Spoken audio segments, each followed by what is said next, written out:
ഗാസയിലെ ജനങ്ങൾ അനുഭവിക്കുന്ന ദുരിതം വർഷം പിന്നിട്ടിരിക്കുകയാണ്. ഒരു ദിവസം എങ്ങനെ കഴിച്ചുകൂട്ടാമെന്ന ചിന്തയാണ് ഓരോരുത്തർക്കും. ജനിച്ചു വീഴുന്ന കുഞ്ഞുങ്ങൾ വരെ കിടക്കുന്നത് യുദ്ധത്തിന്റെ ഇടയിലേക്ക്. സർവ്വതും നഷ്ടപ്പെട്ട നിസ്സഹായ അവസ്ഥയിലാണ് ഇപ്പോൾ ജനങ്ങളുള്ളത്.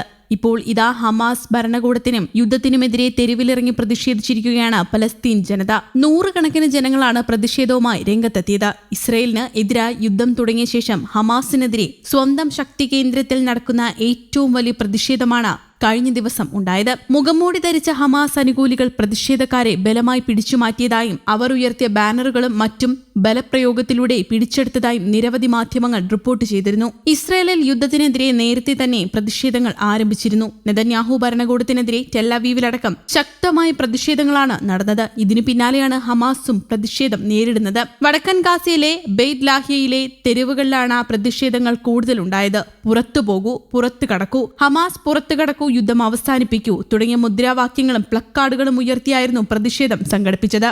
ഞങ്ങൾക്ക് സമാധാനം വേണമെന്നും ഭക്ഷണം കഴിക്കണമെന്നും പ്രതിഷേധക്കാർ ആവശ്യപ്പെട്ടു. പ്രതിഷേധക്കാരെ രാജ്യദ്രോഹികളെന്നാണ് ഹമാസ് അനുകൂലികൾ വിശേഷിപ്പിച്ചത്. അതേസമയം പ്രതിഷേധത്തോട് ഹമാസ് ഔദ്യോഗികമായി പ്രതികരിച്ചിട്ടില്ല. തങ്ങൾക്ക് നേരെ റോക്കറ്റുകൾ വിക്ഷേപിച്ചതിന് പിന്നാലെ ബെയ്ത് ലാഹിയയിൽ ജനങ്ങളെ ഒഴിപ്പിക്കാൻ ഇസ്രയേൽ തീരുമാനിച്ചിരുന്നു. ഇത് പ്രദേശത്ത് പൊതുജന രോഷത്തിന് കാരണമാക്കുകയും ചെയ്തു. ഹമാസ് മനഃപൂർവ്വം ഇസ്രയേലിനെ പ്രകോപിപ്പിക്കുകയാണെന്നാണ് പ്രതിഷേധക്കാരുടെ ആരോപണം. 2 മാസത്തെ വെടിനിർത്തലിന് ശേഷം ഗാസയിൽ ഒരാഴ്ച മുമ്പ് ഇസ്രയേൽ സൈനിക നടപടി പുനരാരംഭിച്ചിരുന്നു. ഇസ്രയേൽ ആക്രമണങ്ങളിൽ നൂറുകണക്കിന് പലസ്തീനികളാണ് കൊല്ലപ്പെട്ടത്. പലായനം ചെയ്യേണ്ടി വരികയും ചെയ്തു. അതേസമയം കിഴക്കൻ ജെറുസലേമിലെ അൽ മഖാസിദ് ആശുപത്രിക്ക് $64.5 ദശലക്ഷം സാമ്പത്തിക സഹായം അനുവദിച്ച UAE പ്രസിഡന്റ് ഷൈഖ് മുഹമ്മദിന്റെ പ്രത്യേക നിർദ്ദേശത്തെ തുടർന്നാണ് UAEയുടെ സഹായഹസ്തം. ലോകാരോഗ്യ സംഘടന അടക്കമുള്ള അന്താരാഷ്ട്ര സംഘടനകളുമായി ചേർന്ന് പലസ്തീനിൽ UAE നടത്തുന്ന പ്രവർത്തനങ്ങളുടെ ഭാഗമായാണ് അൽ മഖാസിദ് ആശുപത്രിക്കുള്ള സഹായം. ഇസ്രയേൽ ആക്രമണത്തിന്റെ കെടുതികളിൽ കഷ്ടത അനുഭവിക്കുന്ന ആശുപത്രിക്ക് സാമ്പത്തിക സഹായം പുതുജീവൻ നൽകുമെന്ന് കരുതപ്പെടുന്നു. കിഴക്കൻ ജെറുസലേമിലെ ഏറ്റവും വലിയ ആശുപത്രികളിൽ ഒന്നാണ് 1968 ആരംഭിച്ച അൽ മഖാസിദ്. 20 ബെഡുകളോടെ ആരംഭിച്ച ആശുപത്രിയിൽ നിലവിൽ 250 പേരെ കിടത്തി ചികിത്സിക്കാനുള്ള സൗകര്യവുമുണ്ട്.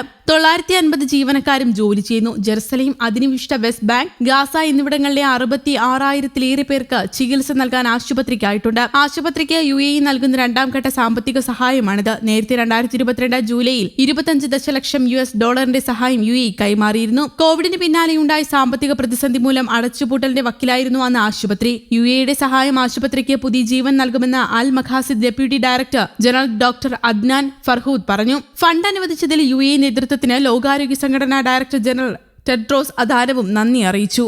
News desk, Kerala Kaumudi.